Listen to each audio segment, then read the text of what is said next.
એકવાર એક રાજ ઉદ્યાનમાં એક ઉત્સવ હતો, વસંત પંચમીનો તહેવાર હતો. બહુ બધા લોકોને, ગ્રામજનોને આમંત્રણ આપવામાં આવેલું. પણ રાજાને એક વાતની ચિંતા હતી કે વસંત પંચમીનો તહેવાર છે, આટલા બધા લોકોને બોલાવ્યા છે અને કોયલ નહીં બોલે તો?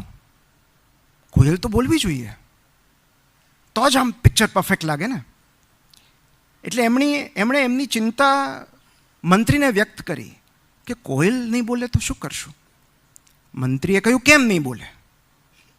ગરદન મરડી નાખશું, બોલશે. પછી રાજાએ રાજપુરોહિતને બોલાવ્યા કે કોયલ નહીં બોલે તો? રાજપુરોહિતે કહ્યું કે હું એને સોનાના પાંજરામાં પૂરી દઈશ, એને શાસ્ત્રો સમજાવીશ, એને સમજાવીશ કે રાજ આજ્ઞાનું પાલન કરવું એ શ્રેષ્ઠ ધર્મ છે. કેમ નહીં બોલે? રાજાએ રાજકવિને બોલાવ્યા. રાજકવિએ કહ્યું કે હું એના જેવો અવાજ કાઢીશ, એટલે મને મિમિક કરીને એ બોલશે. પછી ખજાનચીને બોલાવ્યા. ખજાનચીએ કીધું કે દાણા નાખશું, એને ભાવે હું ખવડાવશું, પછી તો બોલશે ને. કેમ નહીં બોલે? આ બધા જવાબો સાંભળીને રાજા દુઃખી થઈ ગયા, ઉદાસ થઈ ગયા. અને ગામની બહાર, દરબારની બહાર એક ગાંડો રખડતો હતો. રાજાએ કીધું કે એને બોલાવીને લાવો, એને કદાચ જવાબની ખબર હશે. ગાંડાને બોલાવવામાં આવ્યો અને રાજાએ પૂછ્યું કે આવું આવું છે, તહેવાર છે, ઉત્સવ છે, ચિંતા એ વાતની છે કે કોયલ નહીં બોલે તો તું શું કરીશ? અને ગાંડાનો જવાબ સાંભળીને રાજા ખુશ થઈ ગયા, એને ઇનામ આપ્યું. ગાંડાએ એટલું જ કહ્યું, હું રાહ જોઈશ.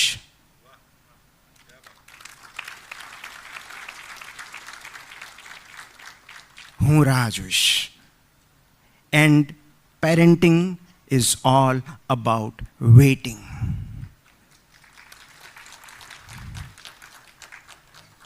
જે રાહ જોઈ શકે છે ને, એ જ સારા પેરેન્ટ બની શકે છે. અને એમાં બંને છે. રાહનો અર્થ પ્રતીક્ષા પણ છે, ધીરજ પણ છે. થોડા સમય પહેલાં એક બહુ સક્સેસફુલ ડૉક્ટરનું બ્લોગ વાંચતો હતો અને એમણે એમના એક ભૂતકાળનો પ્રસંગ લખ્યો છે કે મારા પપ્પા એક સરકારી કર્મચારી હતા અને બહુ અવારનવાર એમની ટ્રાન્સફર થતી. હું 6 વર્ષનો હતો અને નવી સ્કૂલમાં હું સેટલ નહોતો થતો.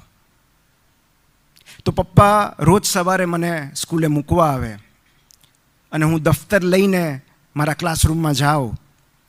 અને જેવો ક્લાસમાં પ્રવેશું અને મને ગભરામણ થવા માંડે, મને રડવું આવવા લાગે, હું હોમસિક ફીલ કરવા લાગું, લવસિક ફીલ કરવા લાગું, હું દફતરનો ઘા કરું બેન્ચ પર અને ક્લાસમાંથી દોડતો નીકળી જાઉં દરવાજા તરફ, રડતો રડતો. અને પપ્પા ત્યાં ઊભા હોય અને હું એમને ગળે મળી લઉં. આ બીજે દિવસે થયું, ત્રીજે દિવસે થવા લાગ્યું, રોજ થવા લાગ્યું કે બાળક જાય, દફતર મૂકી અને પાછું દોડતું દોડતું, રડતું રડતું નિશાળના દરવાજા પાસે આવે પપ્પાને ગળે મળવા માટે. કારણ કે મને ખાતરી હતી કે પપ્પા નિશાળની બહાર મારી રાહ જોઈ રહ્યા છે. So, parenting is all about waiting. બોલતા ક્યારે શીખશે? રાહ જોવી પડે છે. મારું બાળક ચાલતા ક્યારે શીખશે? રાહ જોવી પડે છે. લખતા ક્યારે શીખશે? ક્યારે એની લંબાઈ વધશે? ક્યારે મારી હાઈટે પહોંચી જશે? સ્કૂલેથી આવે, કોલેજથી આવે, પ્રવાસમાં જાય, પાર્ટીમાં જાય, મિત્રો સાથે ફરવા જાય, ઘરે આવતા મોડું થાય, દીકરી નવરાત્રિમાં ગઈ હોય, રાહ જોવી પડે છે. ક્યારે પાછી આવશે? મોટા થાય પછી બીજા શહેરમાં નોકરી કરતા થાય તો વીકેન્ડમાં ક્યારે ઘરે પાછા આવશે? રાહ જોવી પડે છે. વિદેશમાં વસતા સંતાનો હોય તો ક્યારે દિવાળીએ, કયા તહેવારે એ પાછા દેશમાં આવશે? રાહ જોવી પડે છે. દીકરી પરણીને સાસરે જાય તો પિયરમાં ક્યારે પાછી આવશે? રાહ જોવી પડે છે. અને કેટલાક દંપતી, કેટલાક યુગલ રાહ જોવા તૈયાર હોય છે, પણ રાહ જોવાની તક મળે એ માટે રાહ જોવી પડે છે.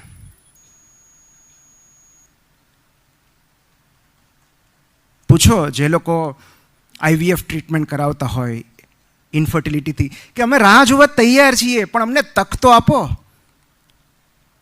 અને પેરેન્ટિંગ છે ને એક અલ્ટિમેટ રિયલાઇઝેશન છે. કેમ ખબર છે? કારણ કે આપણે નાના હોઈએ ત્યારે આપણને ખબર હોય છે કે કશું જ આપણા કંટ્રોલમાં નથી હોતું. આપણને ડાયપર કોક પહેરાવી દે છે, હા, પીપી છીછી કોક સાફ કરે છે, ચાલતા કોક શીખવાડે છે, સાયકલ કોક શીખવાડે છે, ભણતા કોઈક શીખવાડે છે, જ્ઞાન કોઈક આપે છે. વી આર કમ્પ્લીટલી ડિપેન્ડન્ટ શિક્ષકો પર, વાલીઓ પર.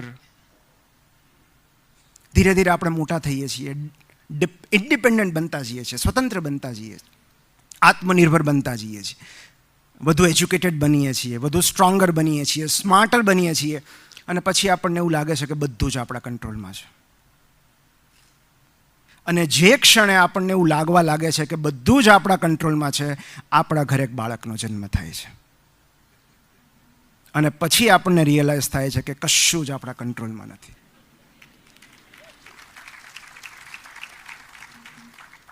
જો કે કેટલાક લોકોને તો લગ્ન પછી જ ખ્યાલ આવી જતો હોય છે કે કશું જ આપણા કંટ્રોલમાં નથી.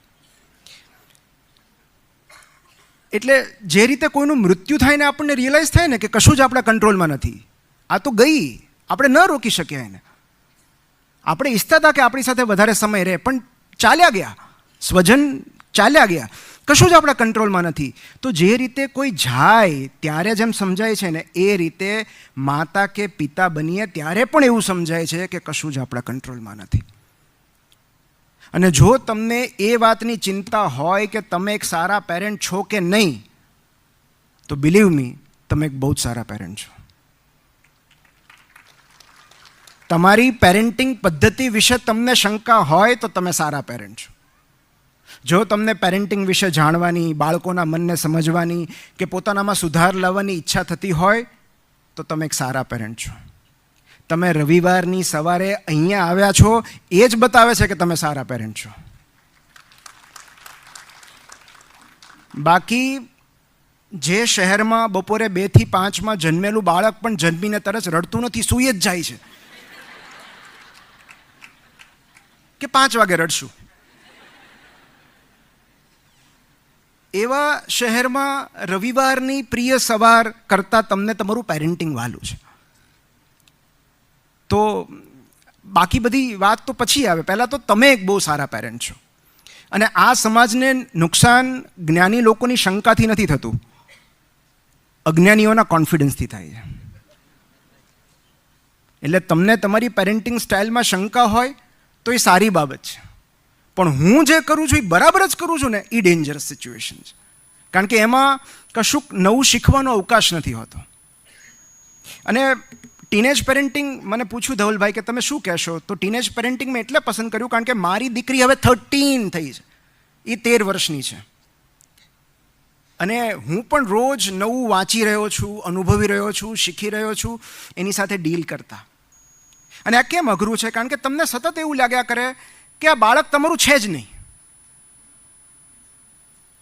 જે ટીનેજમાં સંતાનો હશે જેમના, એ વાલીઓને ખબર હશે કે બાળક અચાનક બદલાઈ જાય, ઇમોશનલી ડિસ્ટન્ટ થતું જાય. એની માટે ગુજરાતીમાં સરસ શબ્દ છે બાંગરું. બાંગરું થતું જાય, તોછડું થાય, અવિવેકી થાય, ડિસઓબિડિયન્ટ થઈ જાય, સ્વચ્છંદી થઈ જાય, અતડું થઈ જાય, બોલે જ નહીં. અને મમ્મી પપ્પા બંને એકબીજાની સામે શંકાની નજરે જોયા કરે કે આપણું જ છે.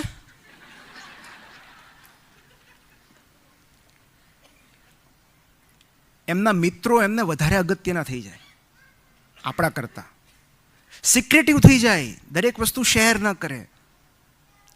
અને એનું કારણ એ છે કે એમનામાં શારીરિક, માનસિક અને ભાવનાત્મક સ્તરે ધરખમ ફેરફારો થતા હોય છે. 12 થી 19 વર્ષની ઉંમર બહુ ભયાનક છે, કારણ કે દે આર પોઈઝન્ડ બાય હોર્મોન્સ. અને આ હોર્મોન્સ મૂડ સ્વિંગ્સ લાવે છે.